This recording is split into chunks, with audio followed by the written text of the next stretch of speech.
नमस्कार दोस्तों, कैसे हैं आप साथियों। श्री राम व उनके अनन्य भक्त हनुमान जी के प्रेम व भक्ति को तो हम सभी जानते हैं, लेकिन आज के इस वीडियो में मैं आपको ले चलूंगी उस दिव्य यात्रा पर जहां भक्ति, समर्पण और काल की सीमाएं एक दूसरे से टकराती है, जहां हनुमान जी को मिलता है अपने प्रभु श्री राम की लीला का वह रहस्य जो युगों युगों से छिपा हुआ रहा। तो आइए मन, भक्ति व श्रद्धा के साथ प्रवेश करें इस पौराणिक कथा में जो सत्य है। अयोध्या की पवित्र भूमि पर भगवान श्री राम ने एक आदर्श राजा के रूप में वर्षों तक धर्म पूर्वक राज्य किया। उनके राज्य में प्रजा बहुत ही सुखी, समृद्ध और धर्मनिष्ठ जीवन व्यतीत कर रही थी। सतयुग, त्रेतायुग, द्वापर युग और कलयुग, ये 4 युगों का क्रम निरंतर चलता रहता है। और अब वह समय समीप आ गया था जब श्री राम जी को अपना मानव रूप त्याग कर अपने दिव्य धाम लौटना था। श्री राम जी ने यमराज को संदेश भिजवाया कि अब वह उन्हें लेने आ सकते हैं, लेकिन यमराज स्वयं अयोध्या में प्रवेश करने से संकोच कर रहे थे, क्योंकि हनुमान जी जो स्वयं महाशक्ति के प्रतीक थे, प्रभु श्री राम जी के द्वार पर हर समय सतर्क रहते थे। उनका भक्ति भाव और चौकसी ऐसी थी कि यमराज भी उनके समक्ष आने का साहस नहीं कर पा रहे थे। इस स्थिति को समझते हुए श्री राम जी ने एक योजना बनाई, एक लीला रची, जिसके माध्यम से वे हनुमान जी को कुछ समय के लिए द्वार से हटा सके। एक दिन श्री राम जी अपने राज सिंहासन पर बैठे थे। उनके मुख पर गंभीरता और करुणा की छाया थी। ऐसा कहा जाता है कि उन्होंने अपने कर कमलों से अपनी अंगूठी निकाली और उसे महल के फर्श पर बनी एक सूक्ष्म दीवार में गिरा दिया। फिर उन्होंने अपने प्रिय सेवक, अपने परम भक्त हनुमान जी को बुलाया और बड़े ही मृदु वचन से बोले, हनुमान, मेरी अंगूठी इस दरार में गिर गई है, क्या तुम उसे खोज कर ला सकते हो? तुम तो लघु और विशाल दोनों ही रूप धारण कर सकते हो। हनुमान जी, जिनका जीवन ही श्री राम की सेवा और भक्ति में समर्पित था, तुरंत तैयार हो गए। उन्होंने बिना कोई प्रश्न पूछे अपने शरीर को लघु रूप में धारण किया और उस दरार में प्रवेश कर गए। परंतु यह दरार मात्र एक भौतिक छिद्र नहीं थी, बल्कि एक रहस्यमय द्वार था, एक ऐसा मार्ग जो पाताल लोक की ओर जाता था। पाताल लोक, जिसे नागलोक भी कहा जाता है, सर्पों की भूमि थी। वहां की वायु गहन, ठंडी और रहस्यमयी थी। चारों ओर अंधकार था और एक रहस्यमय निनाद गूंज रही थी। सामान्य जीवधारी वहां जाते ही भयभीत हो जाते, परंतु ये तो हनुमान जी थे, पवन पुत्र, संकट मोचन, जिनके चरण पड़ते ही राहें स्वयं प्रसन्न होकर खुलने लगती है। आगे बढ़ते हुए हनुमान जी की भेंट नागराज फिर वासुकी से हुई। वासुकी जी, जो नागलोक के अधिपति थे, अपनी तेजस्विता और योग बल से परिपूर्ण थे। उन्होंने हनुमान जी का ससम्मान वहां स्वागत किया। नागराज वासुकी गंभीर स्वर में हनुमान जी से कहते हैं, हे पवन पुत्र हनुमान, आपके आगमन से यह लोक पावन हो गया है। आप बताइए किस कारण से आप पाताल लोक पधारे हैं।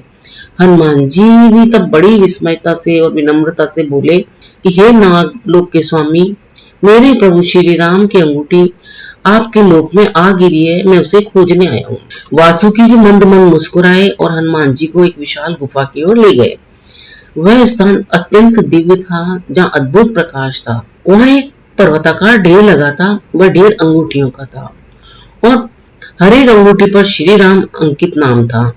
वे सभी समान रूप, आकार और तेज से युक्त थी। हनुमान जी एक जैसी इतनी अंगूठियों को देखकर आश्चर्यचकित हुए और उन्हें समझ नहीं आया कि प्रभु श्री राम की असली अंगूठी इनमें कौन सी है। उन्होंने तब नागराज वासुकी से पूछा, हे नागराज, इन सभी अंगूठियों पर तो मेरे प्रभु श्री राम का नाम लिखा है, इतनी सारी अंगूठियां एक जैसी कैसे हो सकती है? और उनमें मेरे प्रभु श्री राम की असली अंगूठी कौन सी है? नागराज वासुकी जी मंद मंद मुस्कुराते हैं और हनुमान जी से कहते हैं, ये पवन पुत्र हनुमान, ये सभी प्रभु राम जी की ही अंगूठियां हैं। यह प्रभु की लीला है और आप उसी लीला में उलझ कर यहाँ आए हो। यह आपके सामने काल चक्र का रहस्य उजागर हुआ है।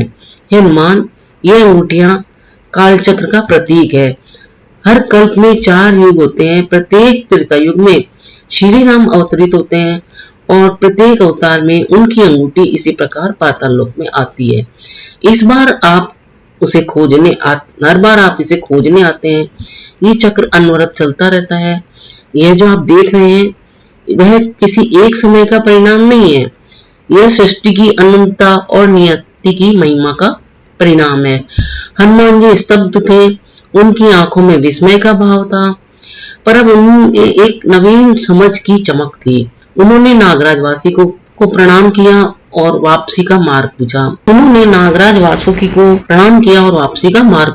हनुमान जी जब धरती पर लौटे तो उन्होंने देखा कि अयोध्या में एक विशिष्ट मौन और दिव्यता व्याप्त है। सरयू नदी के तट पर भगवान श्री राम अपने भाई लक्ष्मण, भरत, शत्रुघ्न और अन्य प्रियजनों के साथ खड़े थे। वे अपने परम धाम जाने की तैयारी में थे। हनुमान जी ने दौड़कर प्रभु के चरणों में गिरते हुए कहा, हे प्रभु, क्या मैं आपके साथ नहीं जा सकता? मुझे आपके बिना इस पृथ्वी पर एक क्षण भी असहनीय लगेगा। श्री राम जी ने हनुमान जी को उसी समय स्नेह से उठाया और कहा, हनुमान, तुम्हारा कार्य अभी समाप्त नहीं हुआ है। तुम्हें कलयुग में मेरी लीला में सहभागी बनना है। जब मैं श्री कृष्ण के रूप में अवतरित होऊंगा तब भी तुम्हारी उपस्थिति आवश्यक होगी। तुम्हें धरती पर रहकर धर्म की रक्षा करनी है, भक्ति का संचार करना है। तुम अजर हो, अमर हो और युगों युगों तक मेरी कथा को जीवित रखने वाले हो। ये सुनकर हनुमान जी के नेत्रों में भक्ति और विरह के आंसू भर आए, पर उनका हृदय कृतज्ञता से परिपूर्ण था। उन्होंने प्रभु श्री राम के आदेश को स्वीकार किया और अपना जीवन धरती पर धर्म के कार्य के लिए फिर समर्पित कर दिया। इस कथा में छिपा है काल चक्र का रहस्य कि जीवन और मृत्यु